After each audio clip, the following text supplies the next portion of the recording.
So I did want to get on here and give you guys a quick update on my amazing lens that I just bought.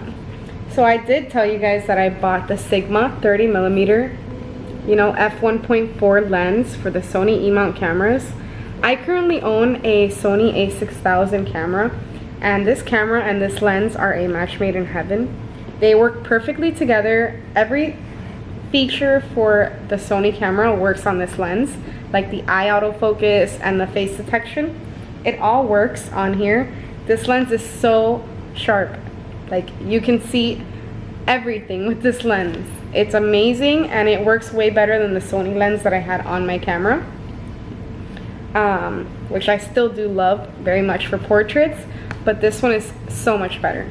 So this is a 30mm lens, and this lens actually on this camera, since this is like a crop sensor APS camera, it doesn't equal 30mm. It actually is equivalent to 45mm.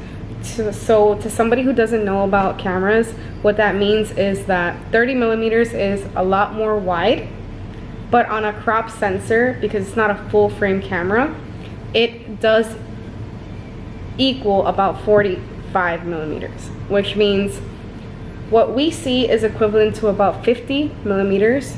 So when I take a picture with a 50mm lens, that's kind of equivalent to what our eyes are natively seeing. So with this lens, it looks just like what I'm seeing through the camera. So that's actually pretty cool. Pictures look way more natural. Portraits look really nice. I cannot wait to take this out to the shoots that I'm going to be doing this weekend. I'm going to be testing it out right now in the studio, and I'll throw in some sample shots so you guys can see how awesome this lens really is and how creamy it blurs out the background. At f1.4, that means that it lets in a lot more light and allows the background, like right now, to be extremely blurry and the subject in focus. So I think that that's really cool. I think that all of my pictures, I just stepped up the game. So stay tuned for some really awesome shots.